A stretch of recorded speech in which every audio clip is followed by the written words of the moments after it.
we are live. Gentlemen, welcome back to another episode here on the podcast. We were already just full flow into it. We were talking more or less just about the current dramas being generated by the usual narrative about how threads are being edited during the voting process, which is absolutely absurd, isn't it? Hey. I just tried to explain how it happens and what the issue with Commonwealth is, and what we discussed in the chat room earlier, because the issue is simply CW, so Commonwealth has an edit date, an edit time for all the threads that are created, but those times do not reflect when the content of the text was changed last time. It just reflects when anything was changed. That means if you, after you finish the text and don't edit anything, if you just link the on-chain proposal after the voting has started, it updates the edit time to the current timestamp. And so people think now the proposal itself was edited after the voting started already, but that's simply not the case. If you do your own research, it's easily the information to figure out why those edits are happening was easily found, right? You guys found it quite quickly. I got my answer quite quickly as well. Now, for me, it just goes to show, right? They're not looking into these things. They're just spinning them straight up, throwing them out there and seeing what chaos and what fires they can light. It comes down to mutability, because you cannot prove it wasn't edited afterwards, and you cannot prove it was, because just this stupid timestamp is triggered by everything. So it's what we learned from it was simply that every time you cannot put everything on chain, you have to put it somewhere where you have a full revision history, like GitHub, and link that one then in the Commonwealth or the on-chain proposal, so people can see when and if edits happen. It's not a bad idea. But honestly, for me, this is just drama. You can clearly see it hasn't been edited. I think there's a lot of people who took recordings of it. I mean, I've seen people making test Commonwealth discussions, and it's just like, oh my God, are we really feeding into this still? I think the problem is not that the problem that Strath tried to explain is that it's not easily seen that the prop text has not been edited. It's like you have to do like complicated Commonwealth API calls to find the revision history, and like users can't do that on Commonwealth, or like the broader user cannot like see these changes. It's just you have to make these complicated API calls to actually get the revision history. And even that is not complete, sadly. It only shows the original one, and not intermediate edits. So it's quite useless, as you said, for something that is meant to be for on-chain things.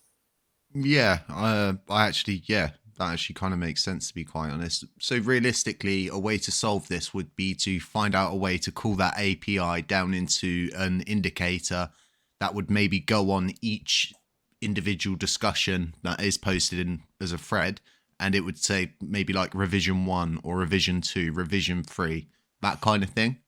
Right. Yeah, that would be much better. It would be much better, but it wouldn't be enough. They would also need a separate edit timestamp that only is triggered when you edit the proposal or text contents and not any metadata. And additionally, they would have to store all the revisions and not just the first and the last, as they seem to do now. I wonder how Gitbook deals with that, because when you make a revision, your old revision still available, you know exactly what's been changed down to the individual time of each change. Yeah, it's something like that probably would be necessary every time that you have a proposal that does not fit on chain. So the problem originates in the fact that when I tried to post the proposal, the chain refused it because the chain has a limit of 10,000 characters and the proposal has 12.5 thousand characters. So there was no way to short it down to 10,000, and there was also no way to put it on chain. That's the main issue which caused all this that's currently there.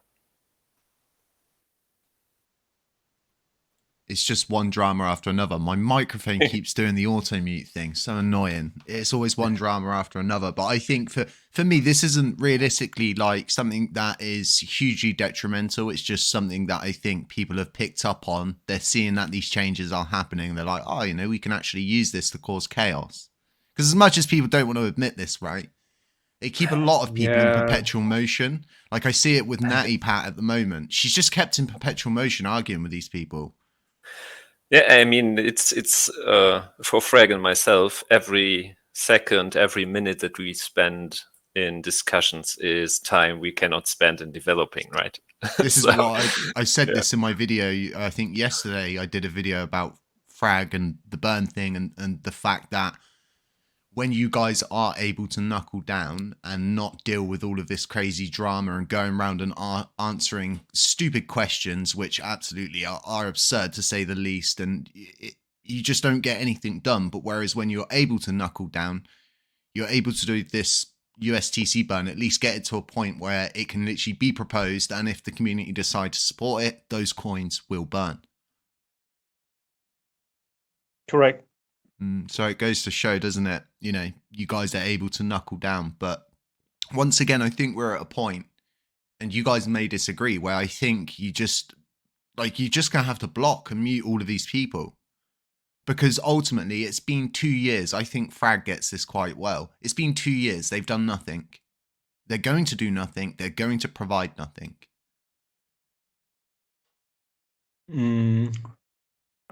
It's I'm not sure what they are going to do. Like that's kind of in the realm of speculation. But from what they've been doing, so I mean, my experience with them is like not doing work together with them, but like more like doing all these kind of circular discussions that just end up. Yeah, they're not part. They're not like they're not, discussions in which I always have the feeling that I don't can change their minds, or like I don't can change anybody's mind by doing like reasoning. Yeah. Sometimes I have the feeling that especially you, Frag, you spend discussion about explaining how and why and what, and finally you end up doing it yourself because it's pointless discussing it further. Well, a lot of people, they don't understand that these people, they've never tried to contribute. They've never tried to work together with you guys and get involved in all of the different things. Instead, they, like Frag saying, they work in a very circular motion where it all stays inside. They've got their own repository, and it's all sort of, well, it's our way or we're just going to cause chaos. Because I have no clue what the big plan is. I think it's to merge. I think it's to merge the chain. I think that's the route. Merging the chain would mean simply shutting it down and doing an airdrop on another chain. That's the only way to merge, and it's not even a merge, and it's quite pointless in my opinion. Well, when you sell a fish, there's a difference between the way that as a fisherman you sell the fish and as a person you sell the fish, right? So these guys aren't going to be going, oh yeah, it's going to be an airdrop on another chain. It's like, they're just going to be like, dudes, it's a merge. It's like the best thing ever. All of our price is going to go up. You know how quickly people ape into these kind of ideas. Now, me and Frag, we discussed in the previous podcast, the situation with Luna didn't bank on us picking this chain up. And I think that's what this boils down to. Like, if this chain succeeds, if it even flourishes slightly, it disproves everything that everybody on Luna was made to believe. I don't think people understand how detrimental this chain is to Luna's future. Because in court, right, this is all going to come out and they're going to be like, well, if the original chain's still running, you said that it couldn't be fixed, but these ragtag group of people have managed to get it to a point where you see where I'm coming from? I understand where you're coming from, yes. Yeah, I understand it as well. But I mean, like, you are trying to create some kind of, I don't quite understand what you mean, but you are trying to make the connection between TFL and Moonrabbit, or correct? No, not see, that's just the sort of, for me, right? I'm a guy who asks questions, and for me, that's just a very strange situation. But what I actually remove that from your mind right now and focus more on the crash, right? When it crashed and they forked everyone off to the new chain, right? I didn't think they expected for us to pick up this chain. Like, I think the route was to literally crush the LUNC chain down, get rid of all of the assets, and everything would then go over to this new V2 chain. V1 would cease to exist and they would slowly fade it out as they wouldn't even have needed to fade it out, because if not, some of the validators would have decided to continue running on Classic, it would simply have stopped to exist. So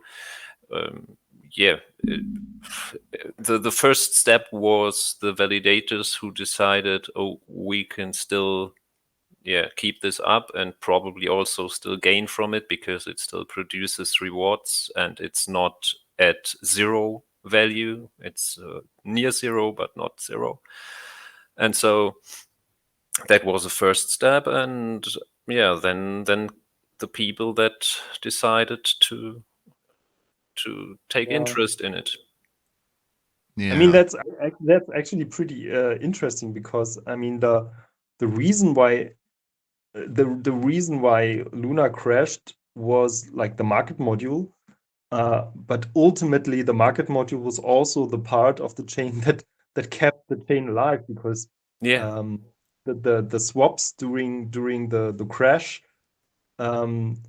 they filled the Oracle pool in such a way that it would be still profitable to be validator on Terra Classic, and that's kind of like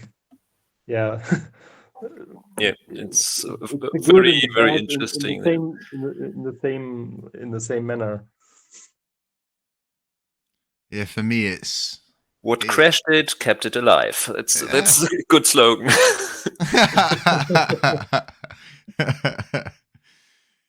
It's definitely a peculiar situation, but you could see what I'm getting at with the whole kind of, if we succeed, it disproves everything that was ever said, everything that was ever made as a decision from the point of the crash to now would have been a mistake.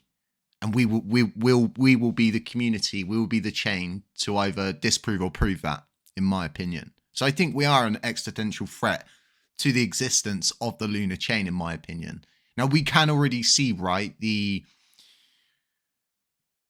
people who took my ideas, threw me under the bus, did all of those sort of things, are now suggesting a merge. And I specifically said to Chris Amani in my first meeting with him that was something that would never happen. It wouldn't work. It would definitely be totally unfair to the community to do.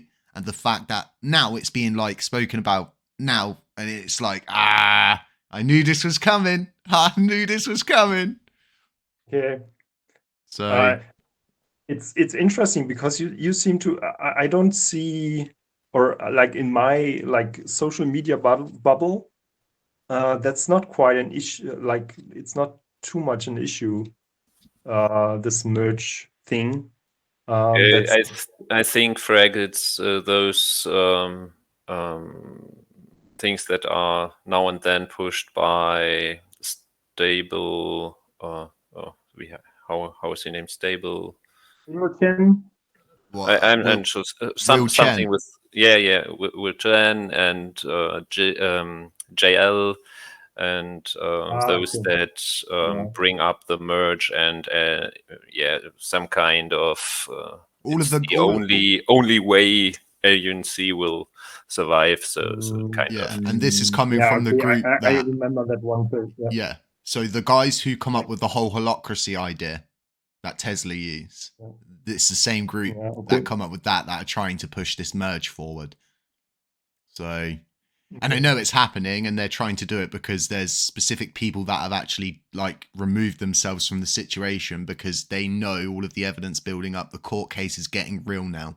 It's all actually falling into place. People are getting life sentences in jail for their parts in this crash. So it's a very interesting situation. I just don't know where it's going to leave Luna. If you listen to the court hearing voice coverage, you hear specifically that they can't afford to pay for the trial. They don't have enough money to pay for the trial, but they're going ahead with it anyway. And that was the whole reason they did a Chapter 11 bankruptcy, was because of the actual fact that they just can't afford to go through the court case. So where does that leave them as a blockchain? Well, that leaves them in the same position XRP was in for how many years?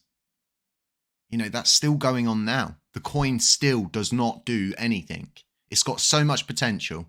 You know, it's integrated with all different kind of banks, but it's still doing nothing. So I sit and I say to myself, well, why wouldn't that happen to Luna? Yeah, very dark start to this podcast, guys. I was watching the globe go around on the recording screen. I'm like, it's getting really dark in here. That's not really dark. Let's lighten the mood up. I've got the current governance proposals up. Let's talk about the burn migration contract. I mean, everybody's talking about this. Your boy Jesus is Lord absolutely hates the idea. He's definitely against it. Who else has voted no with a veto so far? I think Interstellar Lounge. Oh, what a surprise. Did he leave a memo? Yeah, he left a memo, and he said something along the lines of,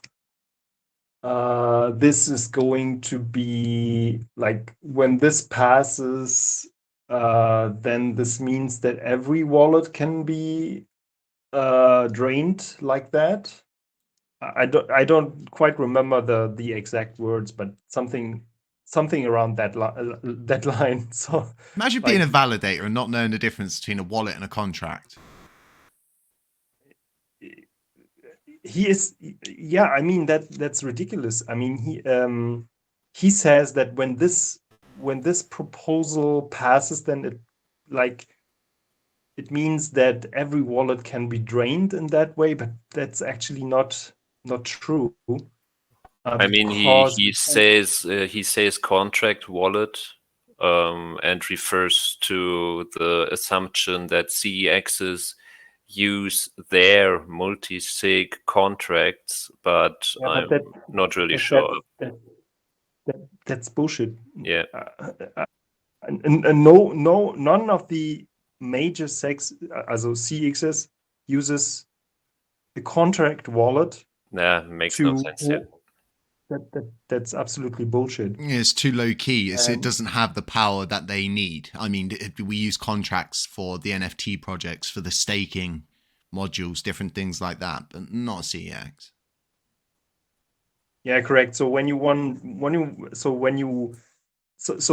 contract wallet means that it's a wallet that is by design connected to a contract, like so that code can execute on the contract wallet balance. And there is another type of wallet, which is the normal wallet, which you only can access when you access the blockchain at its fundamentals, like when you go to the validators, and all the validators install new software. So that's the type of wallet that you can only access in this way. But accessing contract wallets has been like forever. that has been there forever. Like the feature to access contract wallets through governance has always been in like SDK or like in WASM-D in this case. I And mean, it's it's by a design. fundamental feature the because staking, it's for chain-owned dApps and for chain-owned contracts. It's the way to manage them. So it's an essential part.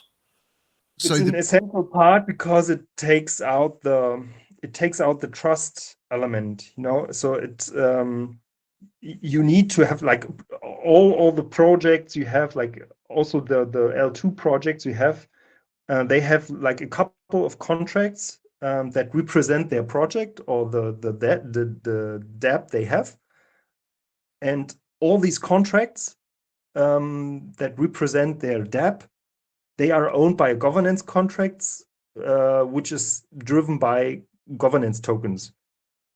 And this is actually the only way you can have contracts that you can update with new software, like the only trusted way, or the only trusted way I know of.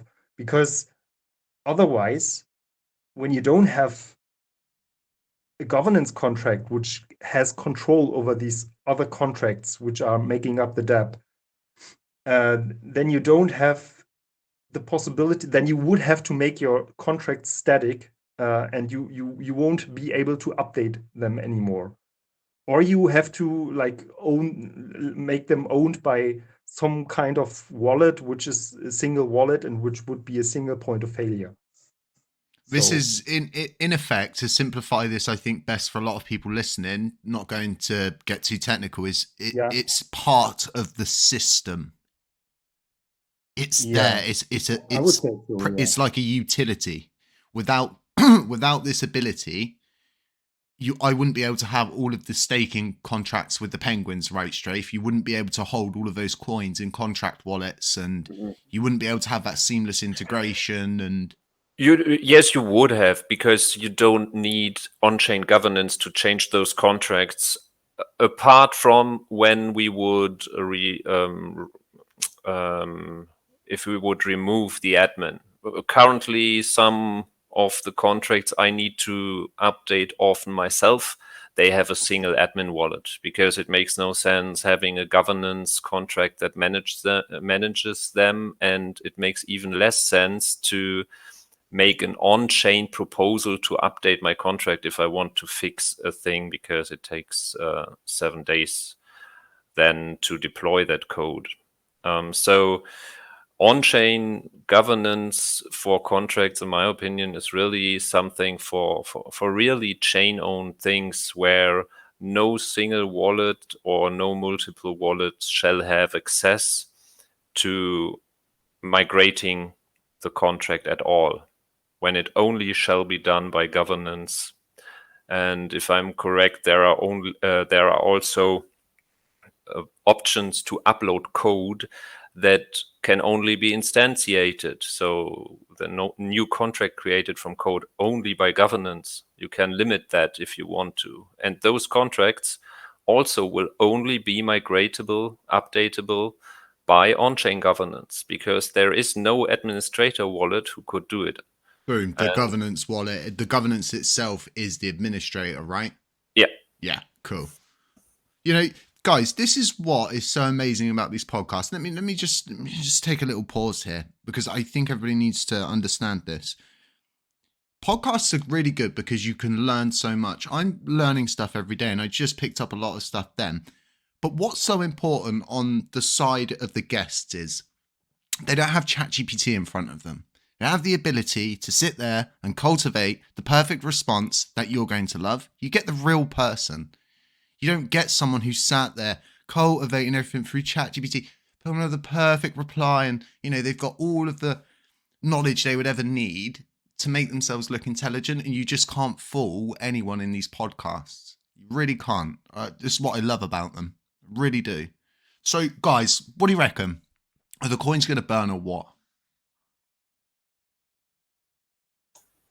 Can you repeat the question? I didn't get that. Will coins burn? Will the coins burn or not? I'm pretty confident. I think they'll burn. Yeah, so I think there's pretty strong community support, and I remember that I actually saw a tweet from Interstellar making a Twitter what is it called, a poll where he asks, should I vote? Should I change my vote to yes? Probably. That's It was actually a Twitter poll. that's interesting. I probably, maybe I should have retweeted that, but I kind of refrained from. I'll see if I can find it. Yeah. There's probably some guy in the comment section. He's like, "Bro, your keyboard's so loud."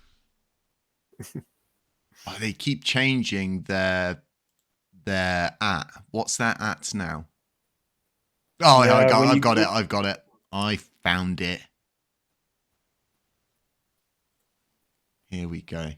Okay, so this is the tweet in question. LUNC, vote yes if you want us to change our vote. Burn and fork code override. No burn plus sovereignty. It doesn't make sense. It doesn't make any sense. Yeah.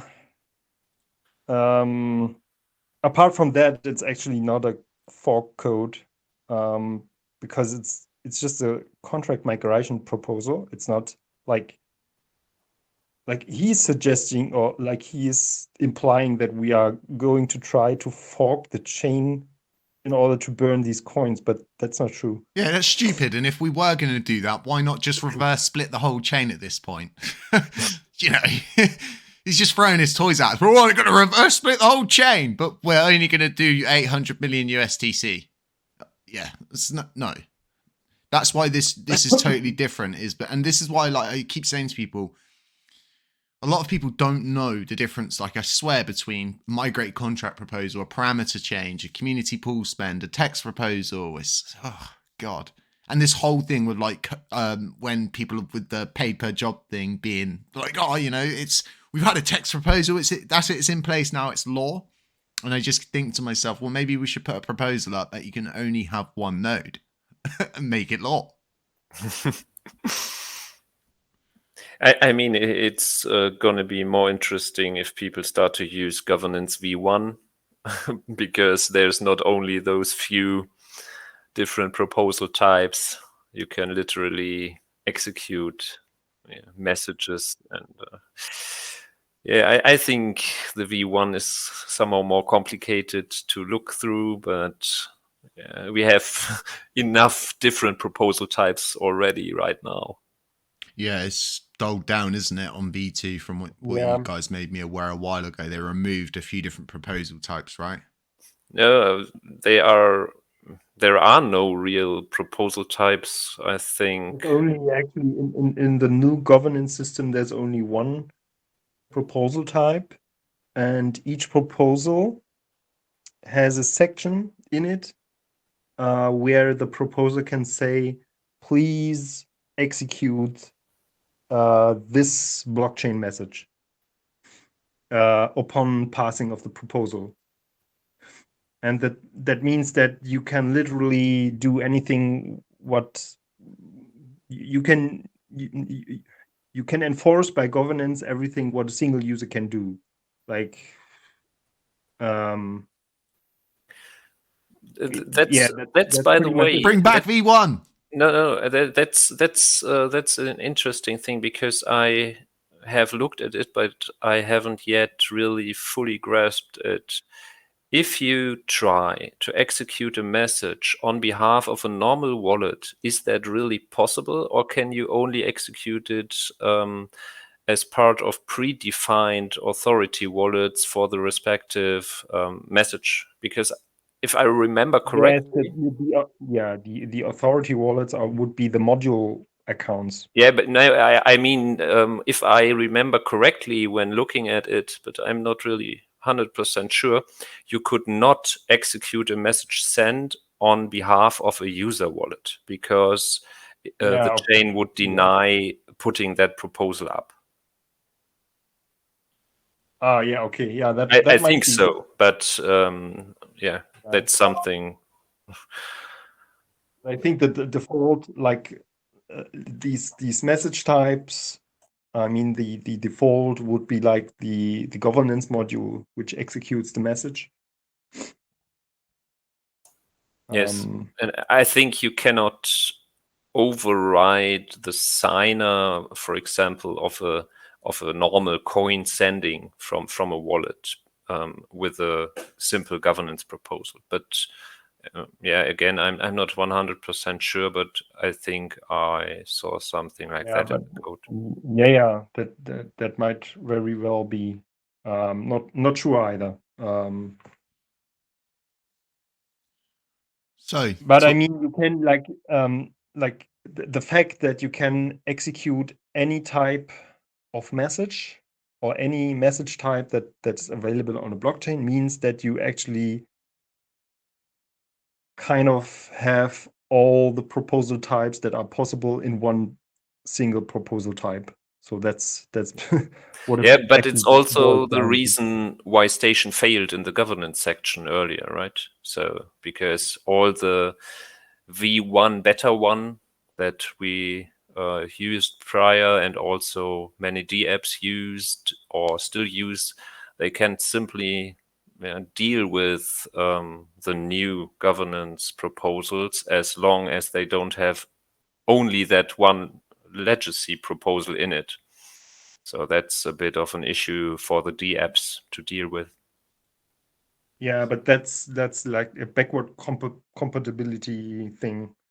Yeah, if you use the beta 1 endpoint, then you get a problem when there's any V1 proposal in that section, because the chain itself will not be able to convert a new proposal into the legacy format if it doesn't only contain that single legacy. Oh man, I'm going to be technical. That's this boring whole podcast is so technical.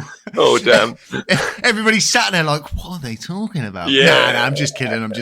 Guys, literally never think you're being too technical, right? Because what you'll find is a lot of people will go and look up the terms of what you're speaking about, and they'll learn and they'll pick up things that they didn't know, right? So maybe they're confused a couple of podcasts ago, but now maybe they're listening to these podcasts and people are a lot more technical.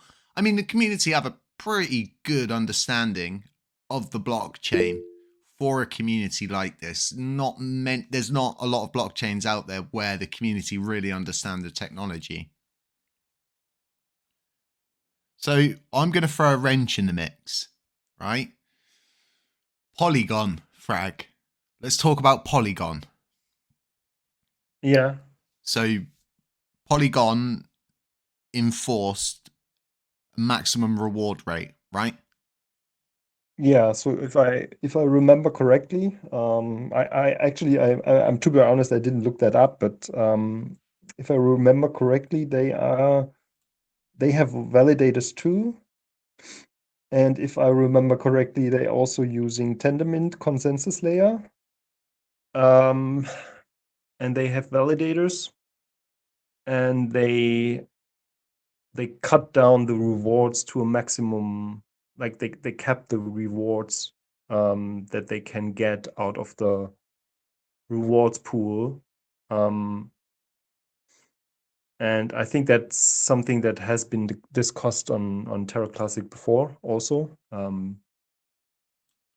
So we've spoken, there's a risk of getting a Sybil attack like attitude. Yeah, I mean these Sybil attacks that's like, I mean, it's happening currently. We can't ignore that.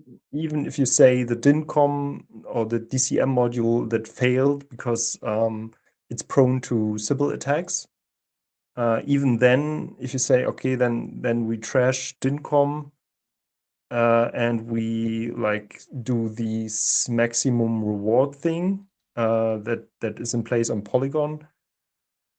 Even in this case, validators would go ahead and say, okay, then I just make another one, and then I can collect more rewards.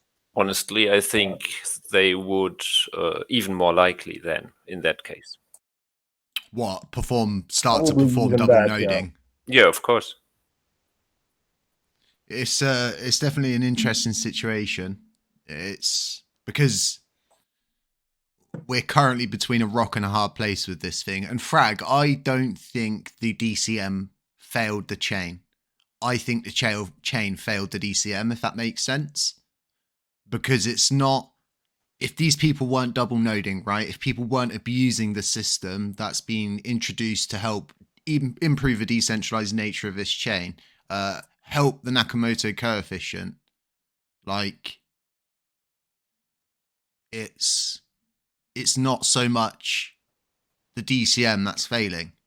It's literally the people who are going around, over and under the thing, in my opinion. If everybody was to abide by it and do the gentleman thing of not double noding.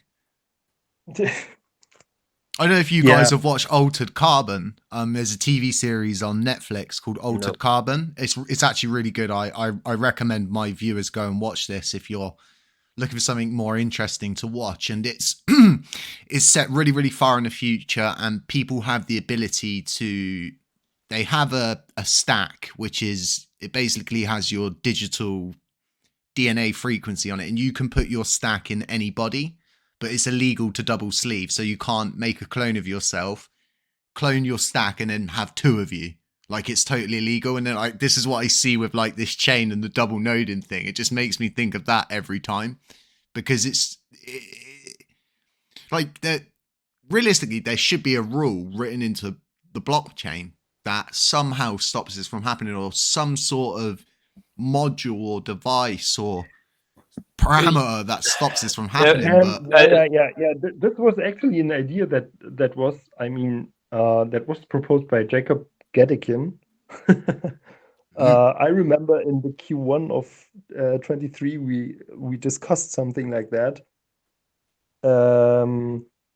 That upon genesis of a chain, you have a section in the genesis file which constitutes like it's called the constitution module, or like constitution section, in which like kind of inscribes some basic rules of the blockchain inside the blockchain.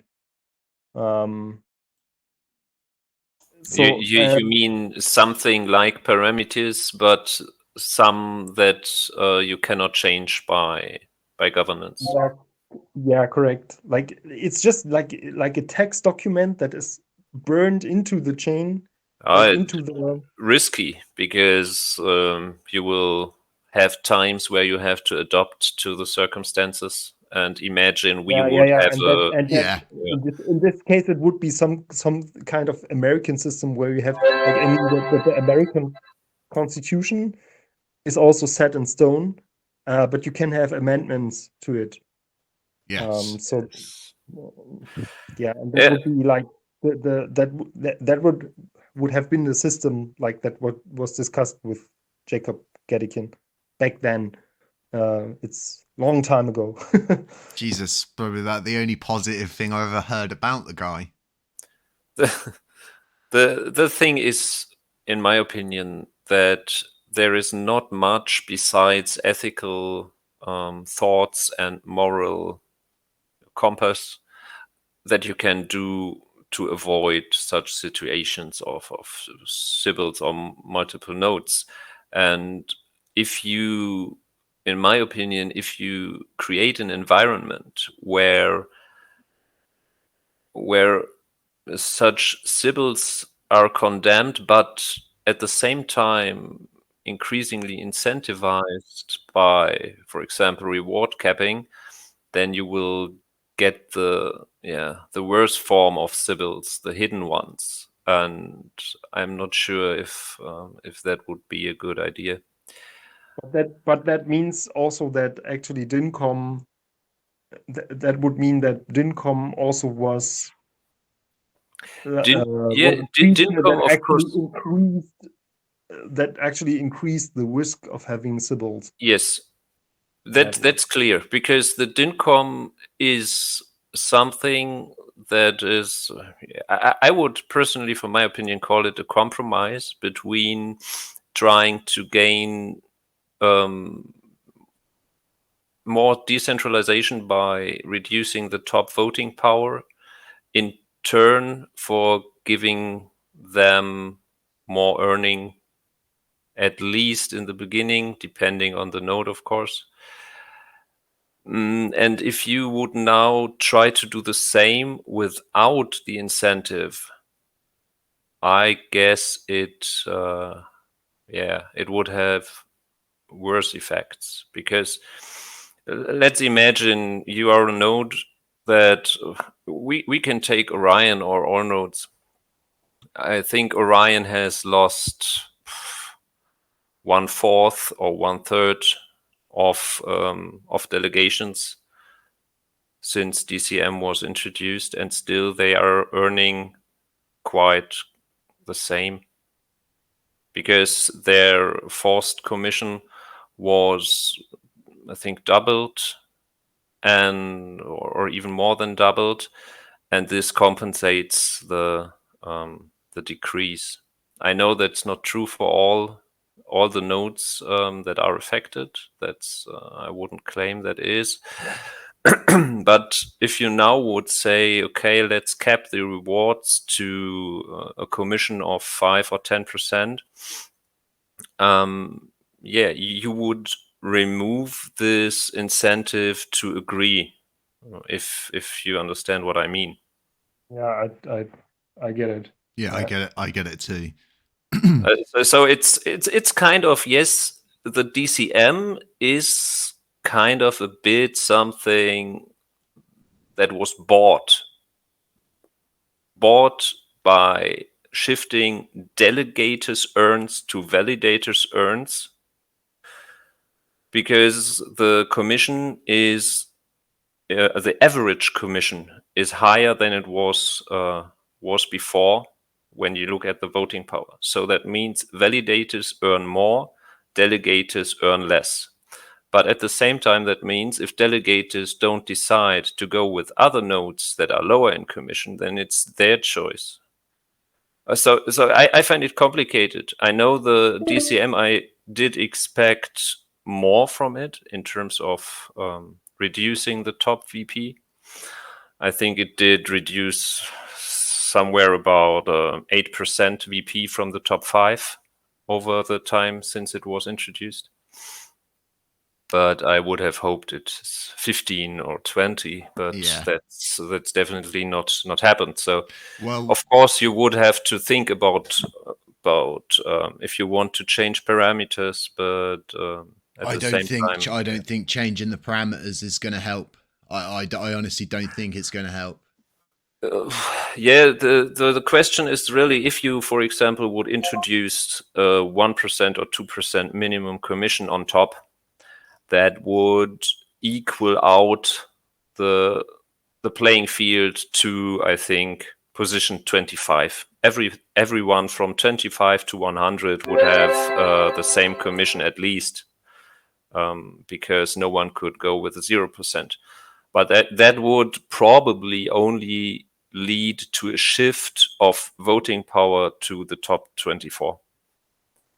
So it's very hard. If you want to make changes, I think they have to be well thought out and think about the consequences with what we have learned from the past, I think, 3 months it's now, and see what could be done to to increase the effect that it has. But that's not if we boil it down, that's not just the only issue now. Like I'm saying, right, this double noding thing. Yeah, I myself, as much as you guys think I'm not going to do it, I'll do it. I will double node. I'll triple node. I'll quadruple node if this becomes the normal thing. I'll do it because Terraport are doing it. Jesus' Lord is doing it. Other people are going to start to do it, and I won't be late to this party. I've already suffered the most from this DCM to introduce an environment of 0% commission rates where you can basically do absolutely nothing on this blockchain but get into the active set. Like, I know you boys probably don't know this, but if we look at people like Exodus, right, they can't get into the active set. They can't get going. Like, I have other, and I'm not going to name them, I know other people, right, that got really messed by the reduction of the active set. And I know for a lot of people, oh, you know, they only had a few thousand or a few million coins staked with them. Doesn't matter. They're still trying their best, right, to get going, like I was at the beginning when Jacob Gaddikin attacked me and said that I shouldn't have a node because I wasn't running it myself, right? But we've all got to get to that point of learning how to do it ourselves. And if we don't have that environment, we're never going to get newbies. We're never going to get new projects. And we will get stuck with that same validating set that we do have. So like I said, the double noding thing is more of an issue for me than the amount that these big validators are racking in. Because my opinion is you could raise that DCM probably to 100% at this point so that they get no rewards.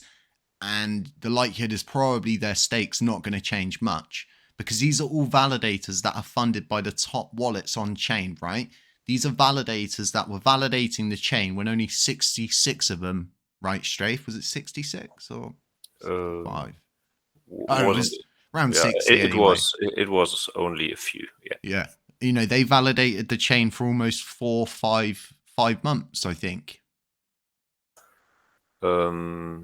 And it's the same with people like everyone who was part of Terra Rebels. They all went off and purchased nodes, right? And then enforced a rule. So none of us could make validators, but all of them lot were able to go and buy validators.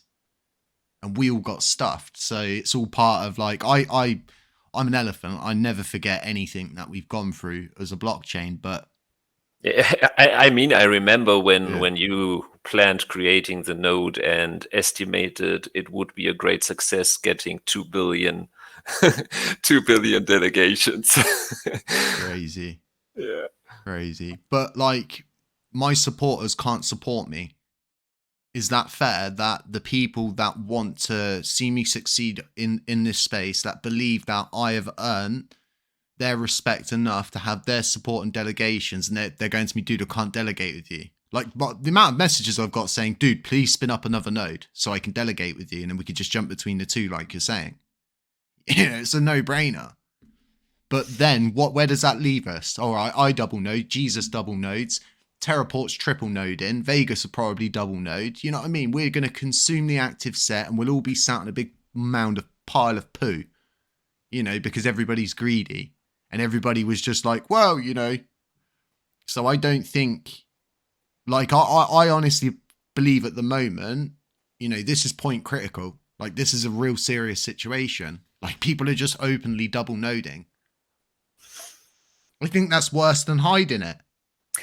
I mean, the argument for having the second node is, as far as I understand, there is no written constitution that forbids it. So the first and most easy way would be to make a governance proposal to forbid the same people running multiple nodes.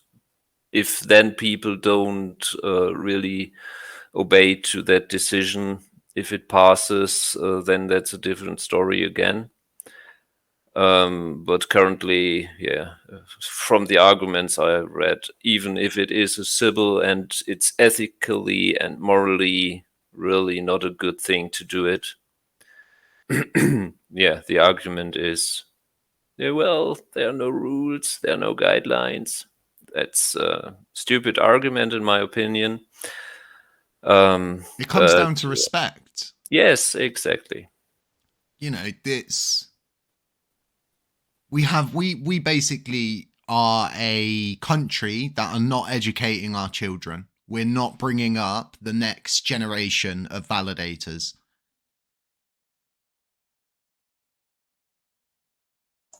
So, yeah, it's like when I look at it, everybody's going like the root cause of this problem at the moment is the active set's really small. We have a DCM which artificially circulates things to a certain point, and it's done everything it can do. So yeah, I mean everybody's not And all talking what it about was this. It's able so to weird. do is increase. All what it was able to do is to increase Nakamoto by just 1 point. Yeah. What did drop in the active set do? Didn't that just reverse all of the work anyway? Not really. I think Not really, because yeah. when the active set was, I don't quite remember the numbers. I think 0.1% voting power. Yeah, that was really just minuscule. Like the redistribution of, I mean, the coins weren't redistributed, but like when you reduce the active set, then obviously the voting power is redistributed, and that was just minuscule. That was just in the 0.% range. Okay.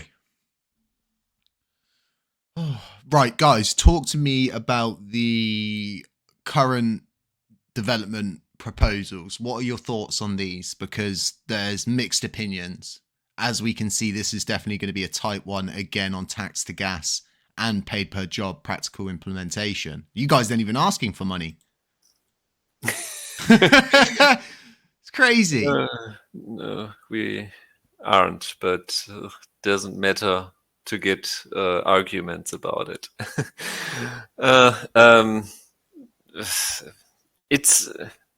It's something that needed to be done if you don't want to remove the whole PPJ, because as it has shown in the past weeks, PPJ is treated in a way that renders it quite useless.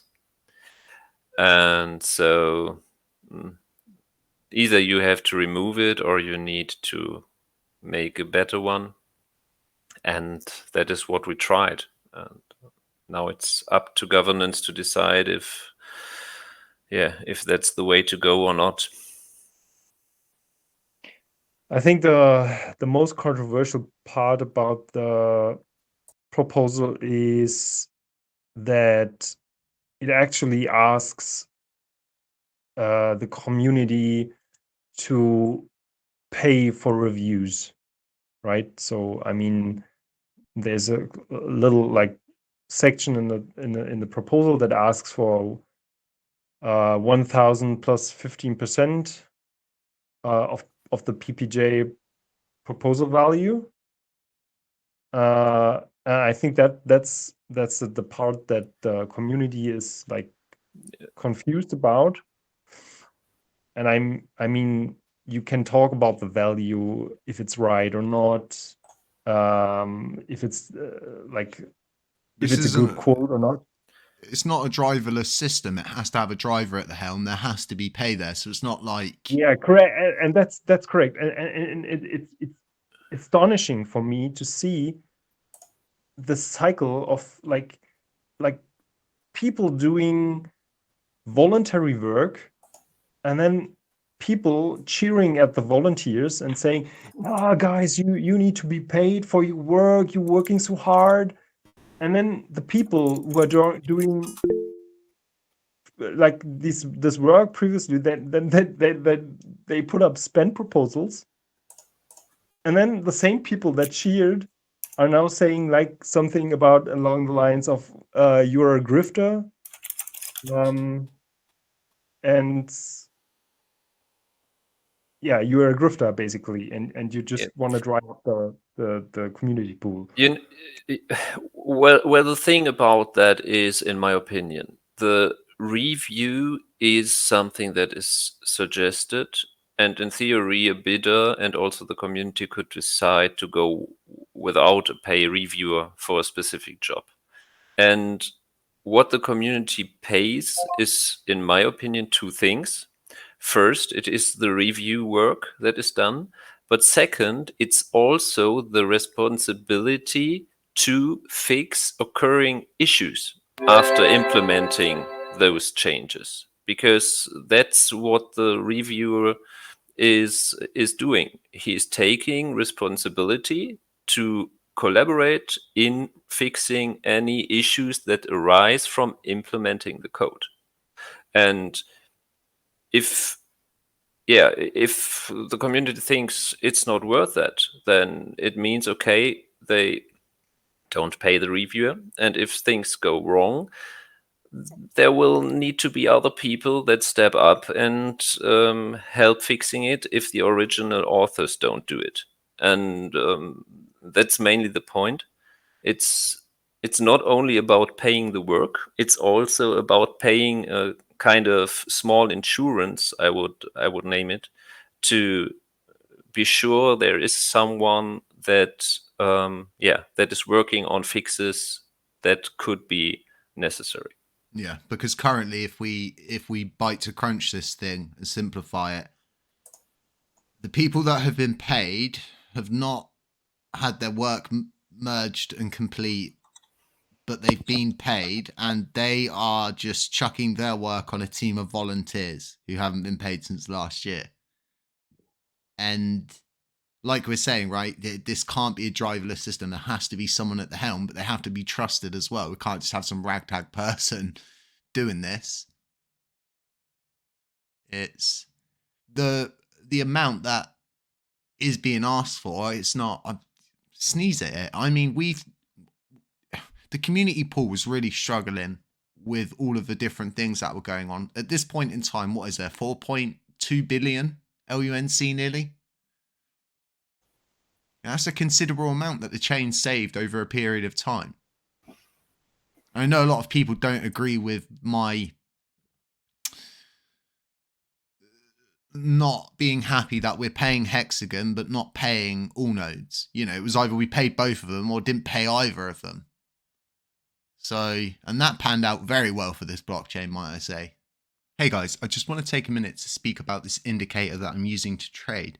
Over the past 3 days, I've turned $500 into $3,300 at this point using this trading indicator. And this trading indicator is very simple. It provides two different indicators for you to experience. You've got dollar cost plus and minus signals. This is backed up by bullish and bearish momentum signals. These combined into the trading view experience is absolutely key in making good trades. I myself have managed to catch the 200% when pump, the 176 whiff pump, and I'm currently catching the different pumps that Ponky is moving on. Now with this indicator, you have a totally non-emotional tool that you can use to get in and out of a position without wondering, is this the top? Is this the bottom? Is this a good opportunity to buy? With prices being 20% reduced at the moment for life, there's no time like now to get involved. Now, back to the podcast. So it's not like we can't afford to have a maintainer. No, I think it's I think we can afford that actually. And I mean the comment that Vin did once in the GitHub. I mean that actually shows his frustration with the network, right? So I mean he's totally aware of the fact that all the review work is pushed onto him. And that like the ones who are requesting the review work, like they at the same time, yeah, I mean the ones who are requesting the reviews, they are getting paid by the community, and they are cheered at because they are like obeying to the PPJ proposal, and at the same time, the reviewers they just don't get nothing, and they didn't get anything, and that's an unfair system in my opinion, and that results in the frustration that Vin had, and he just like let it out in this one GitHub comment where he said like he's not going to review it. Yeah, and I think there's more to it, because honestly, people were insisting on taking the PPJ literally, Yeah. so word by word, and that would have meant you need at least 2 to 3 people reviewing, approving, and such things before payment. And Vin couldn't even if he would have wanted to do that, he couldn't have done it according to PPJ, to that version that people insisted on, taking very strict. And so I think that played into that tweet, because I can imagine he didn't feel being able to fulfill what in theory would have to be done at that point. It's totally unfair. I understand exactly how he feels. I know exactly how you guys feel as well. Underappreciated, people like myself. I've never taken a paycheck from this chain. And to see Vin and people like Frag, who have been working on this chain back to back, flat out, even when Frag was on holiday, he was still cracking on with things, getting stuff done. Yeah, crazy boy. Yeah, crazy boy indeed. But it's sad, that it's boiling down to this, and this community can be so easily swindled into a development team they don't know, right? They've not really seen much work. The work that has been done, yes, it's good. Yes, I get it. Everybody wants to, blow smoke up their bottoms, but you say they obeyed the paper job. I say they didn't, because they had clustered work inside one proposal. If you take it strict, that's true. Yes, yeah, exactly. Well, everybody was being really strict, right? Yeah, so I know, but that's yeah. I mean, me personally, my consideration was like, I mean, actually, the work they've done that wasn't merged, and actually, it should have not, like, the spend proposals stated it actually should have not be voted on, like, because the work was not really done at that point. But I mean, I voted yes on the proposal because I didn't want to I just wanted to pass, and I just didn't want to like have this another thing of, or like another like wave of drama. And but I think what Jay meant was that if you really take the PPJ strictly, then they bundled 2 or 3 jobs into one. Yeah, and they're doing it again now. If you take it really strict, and they're doing it again now, because they've proposed the identical work to the L1. And it's all bundled in work. So it's at what point? Oh God. That's also it's not against them proposing it at all, but we need to, one way or another, we need to get to a point where we have guidelines. Yay, I like the word. Me too. At this point, honestly, as much as I don't want to agree with Jacob Gadakin, I'm not going to shun a bad idea. I'm not going to shun a good idea, sorry. This constitution thing may not be a bad shout, to be quite honest. Like, it's time to stop listening to that very small minority of people that literally have no lives and spend all day on Twitter causing chaos.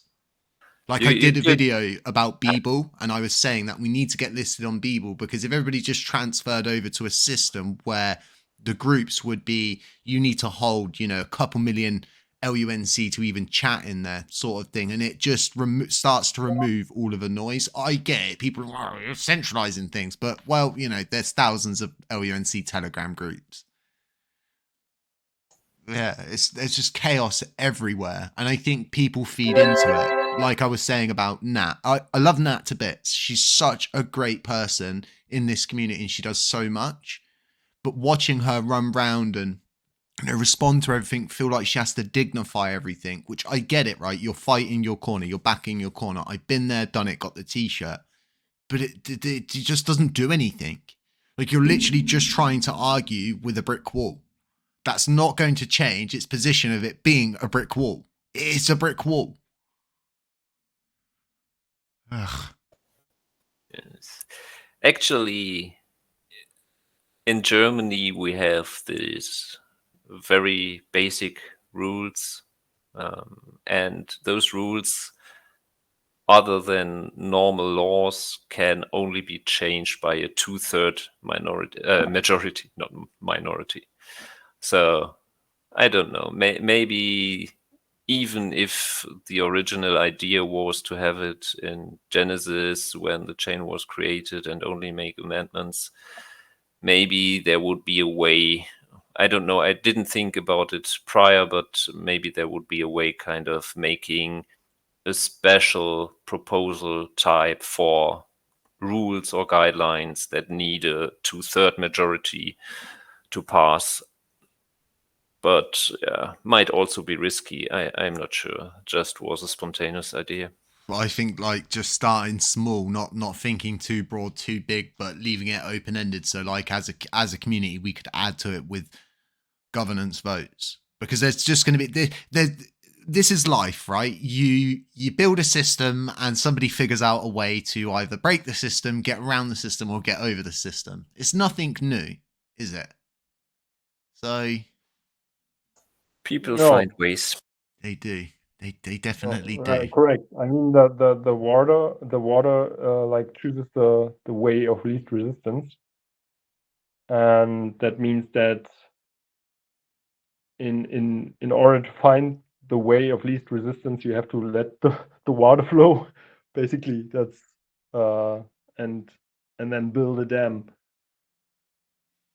That's a good expression. I like that. So, Frag, the 800 million USTC, the proposal ends. Explain to us what happens. Is this landing on an epoch or is it instant? It's instant, isn't it? It's instant, yeah. Yeah, I thought so. Like in the moment the proposal passes, the balance of the wallet should be reduced to like 0 plus minus some rounding errors that come into play when you do like on-chain fixed point flow, not fixed point calculations. So you have some rounding errors, but I mean, so the handler that is executed during passing of the proposal will reduce the balance, and then I created and that's actually part of the README. Then I also modified the execute handler. So so even if there's some like rounding error, residual balance, USDC balance on there, you can always execute the endpoint and then reduce it further. So should be no problem. All right. But yeah, the general, or to answer your question, yes, it should be immediate. Amazing. Guys, tell me what you think is going to be the reaction, not generating any FOMO. What do you think is going to happen on the burn? Buy the rumor, sell the news, big pump? What do you reckon? That's in the realm of speculation. Pump and dump, maybe. I don't know. I like you guys, true developers don't like speculating. I like it. So do you think we should burn the USDC in the community pool between this burn and the Binance burn? I think that's an issue we discussed on the last podcast, right? Yeah, we did. Yeah, we did briefly. I kind of said that don't use it for funding for developers, but use it for funding on-chain DEX pools. Yes. I think before, so unless it is used for funding, development or whatever, it can remain in the community pool. It doesn't need to be burned, because burning in this way is easier than minting. So if at some point we would decide we need those USDC for whatever liquidity, as you said, for pools or similar things, yeah, it could be beneficial to not have burnt it earlier. So I agree. I mean, I've always said about funding pools with it and not burning it. Ultimately, we don't get to decide these things. If someone proposes it and it passes, so be it. But I personally do think as well, the time's coming where every chain in the cosmos has a centralized group that handle the development of the chain. There's no Cosmos chain. I've been looking for like the past week, 2 weeks now. There's no chain that doesn't have a centralized development team. Even if there's third-party contributions, there's still a centralized development team. That's not me saying LUNC needs one, because it doesn't. Like, what it needs is this pay-per-job system with the project manager doing the reviews and actually being paid for their position. So things can actually start to really snowball, right? So then when someone like Genuine Labs does put their merge forward, it's not going to take a month to get it checked, cross the T's, dot the I's kind of thing.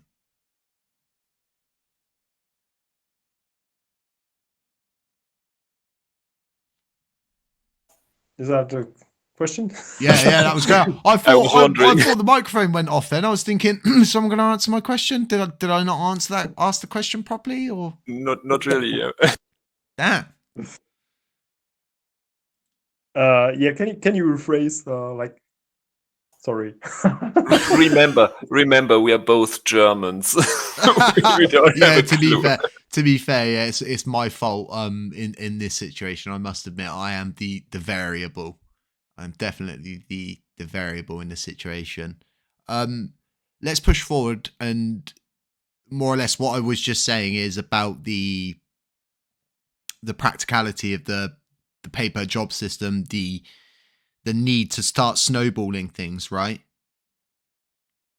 Yeah.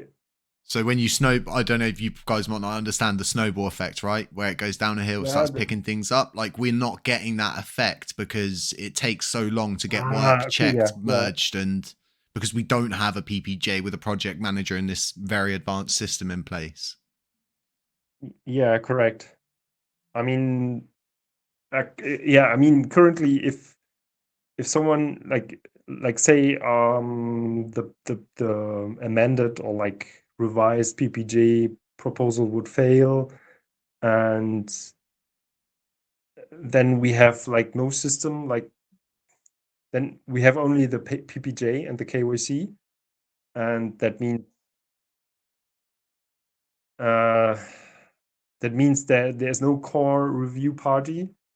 And then in case someone proposes a PPJ and gets it passed and develops the thing, then like, who reviews the work then? It's in the end, it's going to fall back to us, I guess. Of course it is. And then we'll go through the same routine where everyone's like, oh my god, you guys are so great, you should get paid for this, and then you put something up and then everyone's like, oh my god, I can't believe you guys are doing this. Yeah, right. And that means, and that comes back to what you said about the snowball effect, right? So Yeah. it's not like we can't get the development going, because every time a PPJ comes up and gets passed, we have the same drama again and again, and like the same frustration, and we are going to ask who's going to review it, and then you are going to review it. No, we don't. So the validator set is going to review it. No, they don't. They don't have the capability. Well, it's It's going to go I see downhill it. quick when that becomes the norm, in my opinion. And this way we are going to have like half of a year for every PPJ, just having drama. And that's why, in my opinion, the amended or revised PPJ proposal should be put in place. Yeah, that's my opinion too. Just a disclaimer, folks, I will be voting yes, if you haven't gathered that already. This, I don't know how to word and phrase this. The USTC situation, nobody actually believes it's. Is this a good way to word it? I'm just going to say it how it's in my head. People don't believe these coins are going to burn. You guys know that, right? They don't believe these coins are like the UCC, or they don't believe they're going to burn. I've got 17 different comments I've screenshotted of people saying, yeah, it's not going to happen. You've said this so many times, it's not going to happen. That's honestly. Yeah, I mean, that depends on whether the community, whether the validator set and the community can like pull together and make that proposal pass. So, but so in my opinion, I'm pretty confident that it's going to happen. But as I said in the last podcast, I don't want to spread any hopium. So it's always like with the disclaimer above. And note. the disclaimer being, this is basically all down to the proposal being a yes or a no. Yeah, the disclaimer is, if the proposal passes, then it's going to happen. No, I mean. Okay, so the circulating supply is 8.9 billion at the moment, but the total supply is 9.7 billion. Is this already factored into the market? Have we been robbed of this opportunity already? I don't understand the question. Do you guys not know about the supply change on CMC? Strafe does. Do you? You mean the 800 okay, virtual blacklisting? Yeah, the virtual blacklisting. Let's call it the virtual blacklisting. Yeah. Thank God it's going to be corrected through, if this does pass, disclaimer and all that. At least it's going to correct this issue. I know a lot of people don't see this as an issue, but falsifying the supply is not okay. Yeah, no, I mean, the thing is that there's actually no circulating supply. So from the on-chain perspective, there is actually absolutely no circulating supply, because let's say all the funds of a chain are on-chain, like not at CEXs or something, and we only have like decentralized exchanges. Then at any point in time, any wallet can dump any amount of coins into any decentralized exchange. And the point, or the thing about circulating supply is that you have CXs which have classical order books in which the amounts, or like there are orders, and they make up like the circulating supply, because they are open to selling or buying. And such a thing doesn't exist in a totally decentralized chain. And from an on-chain perspective, there is no such thing as circulating supply. So there's, and when we query the endpoints, you will find only a total supply. Yes, yeah. We know that from previous experience. And yeah, and that's, I mean, and in this kind of situations, it's like up to the people to interpret what is the circulating supply. And so for my personal definition, the coins that are in this wallet, they are part of the total supply. And the total supply always equals the circulating supply. So that's how I get it. So because any wallet can dump any amount at any time. That does make sense. That does make sense. I just hope this isn't factored into the market. I really don't, because it's definitely going to be a buy the rumor, sell the news. In my opinion, you will have people who will sell on that burn. From a like just market or economy perspective, burning these coins doesn't do much to the market except for psychology. Yeah, so the whole sort of, I think everybody's theory is, if we burn half the coins, the other half will be worth. Yeah, no. I think the main issue with such a thing is that the timing of the burn is exactly known, because people will try to anticipate the potential rise in value and maybe pumping the price beforehand. Who knows? Maybe they don't, maybe they do. And then once it's done, yeah, as you said, buy the what? Yeah, sell the. Yeah. So that could be quite accurate, but all speculation. Hey guys, I just want to chime in here quickly and let you know about these gains we've been making over in the Patreon group. The first one that we caught was when, and we caught a 212% pump. The next one was whiff. We actually caught the 176% pump, and then we continued to grab another pump at 145%. This is a considerable amount of good alphas that we're coming up with, we're figuring out, and we're finding where to get into the market and where to get out of the market. And I see a lot of people are not so confident with indicators. So, hey, maybe if the indicator's not for you, maybe getting alphas in the Patreon is. Now back to the podcast. It's going to be interesting. It's not like we haven't seen this happen before. This is just full circle at this point. A lot of people don't remember the 10% USTC burn that LUNC performed.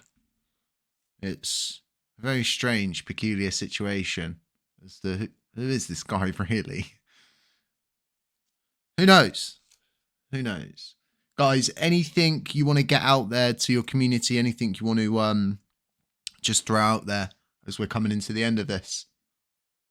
Don't want to shout out to all of your mates or anything like that? To your grandmas, maybe?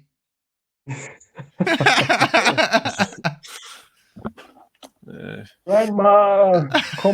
I can say one thing. Maybe people listen here more than they do read on Twitter. My node has enough delegations. Choose one from the lower set. Choose Frag, LUNC Goblins, or maybe Moon Runners who make the dashboard side. But I appreciate the delegations, but I think, yeah, in the favor of decentralization, choose someone else now.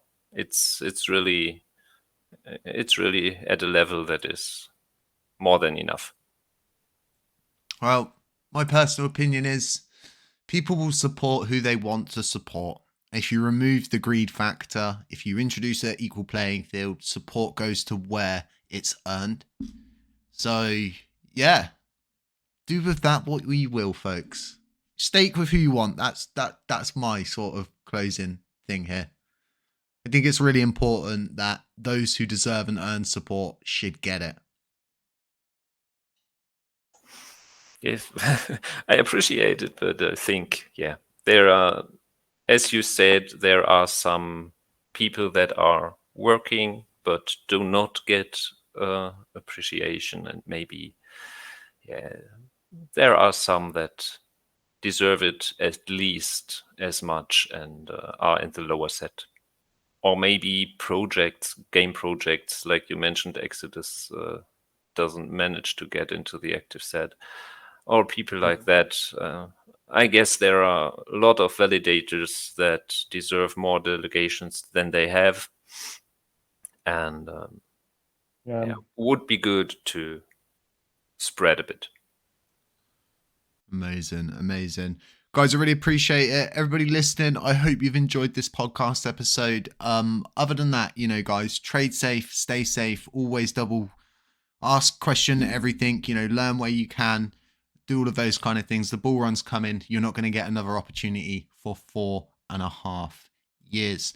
Guys, we are doing the giveaway 10,000 USTC, God, 10,000 USTC and 1 million LUNC split between the top 3 commenters each month. Just subscribe, like, and share this video to enter. We have got a trading indicator if you're interested in that. People are making serious gains. Links to that in the description. If you've got LUNC, you can delegate with me. I don't care how many of you want to delegate with me. It's up to you what you want to do. If you're coming, we will accept you. If you want to access all areas, we've got links to our Patreon in the description. Other than that, folks, catch you in the next one.